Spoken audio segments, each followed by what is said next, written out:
Hello students, welcome back to my channel. हम कर रहे थे एक्सरसाइज 4.3 क्वाड्रेटिक इक्वेशन और अब हमें करना है इसका लास्ट क्वेश्चन। और लास्ट क्वेश्चन आपको क्या दिया हुआ है मैं आपके लिए एक बार रीड करती हूँ। Is it possible to make a park whose perimeter is 80 metre and area is 400 square metre? If possible then find the length and breath.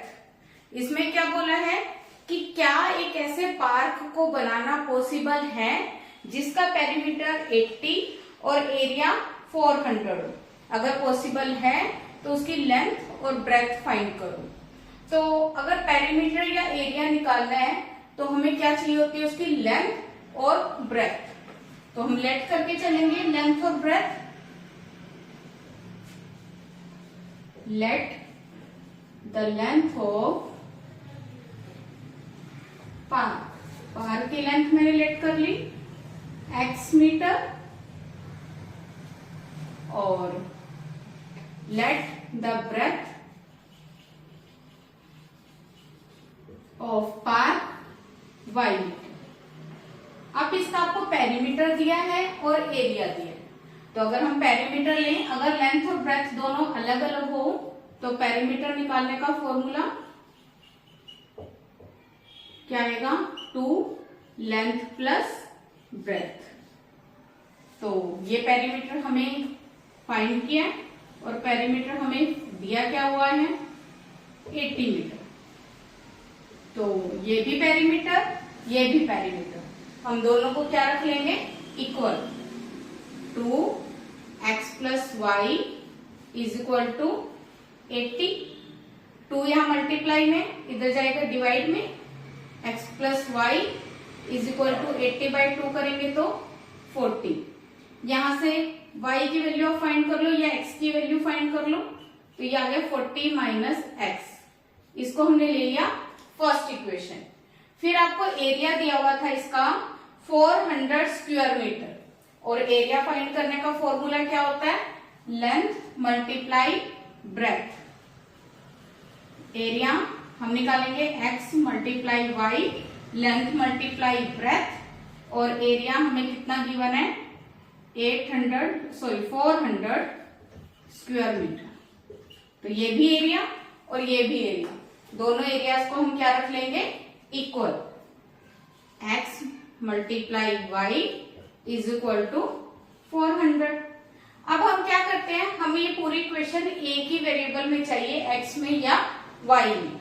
तो हम y की वैल्यू हमने जो फर्स्ट इक्वेशन से निकाली थी वो इसमें हम पुट कर देते हैं। y की वैल्यू कितनी थी, 40 minus x is equal to 400। x को अंदर मल्टीप्लाई करें, कितना आएगा, 40x minus X square is equal to 400। अब इसको हम थोड़ा सा सोल्व करने की कोशिश करते हैं, अरेंज कर लेते हैं। पहले माइनस एक्स स्क्वायर पहले लिखेंगे, minus X square plus 40x is equal to 400।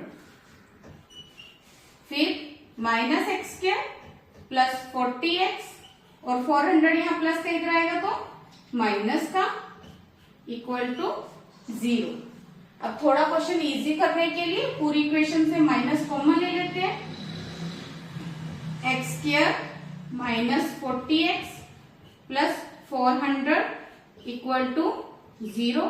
जब माइनस उधर जाएगा तो वो 0 हो गया और इक्वेशन बच गई x square minus 40x plus 400।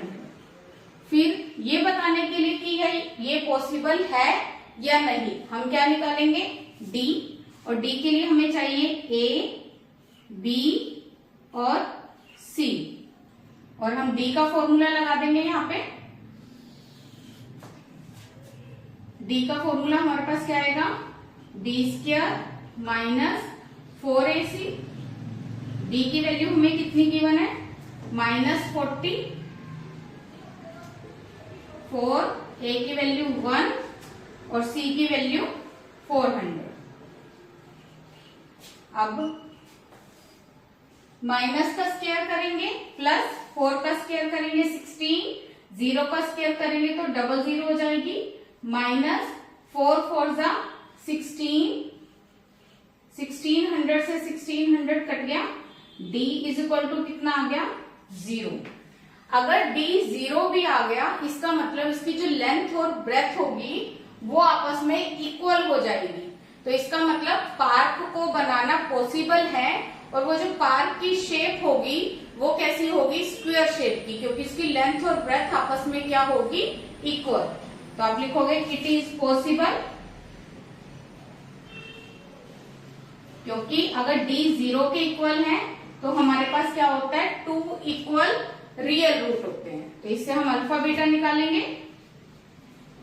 Formula क्या हो जाता है, minus B plus minus root D होता है, डी की वैल्यू तो 0 हो गई, तो माइनस बी अपॉन 2a। तो alpha beta minus B, B की वैल्यू कितनी है, -40 अपॉन में 2a, a की वैल्यू 1, तो ये माइनस माइनस क्या हो जाएगा, प्लस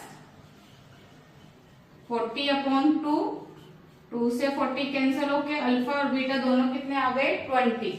मतलब x की वैल्यू कितनी आ गई, 20। x क्या थी हमारे पास, लेंथ, और ब्रेथ निकालने के लिए हमने क्या किया था, y इज इक्वल टू कितना था, y ब्रेथ है और y किसके इक्वल है, 40 माइनस x के। तो मतलब y 40 माइनस x की वैल्यू है 20, तो ये 20 आ गई। x की वैल्यू भी 20 और y की वैल्यू भी 20, मतलब लेंथ 20 मीटर और ब्रेथ भी 20 मीटर। लेंथ और ब्रेथ इक्वल हो तो वो कौन सी शेप होती है, स्क्वायर शेप। तो इसकी लेंथ भी और ब्रेथ भी दोनों 20 मीटर है। समझ में आया आपको ये क्वेश्चन? तो ये इस एक्सरसाइज का लास्ट क्वेश्चन था। तो ये हमारा 4th चैप्टर आज ये कंप्लीट हो चुका है। इसमें आपको कोई भी किसी भी क्वेश्चन में प्रॉब्लम हो तो आप मुझे कमेंट कर सकते हैं। Thank you.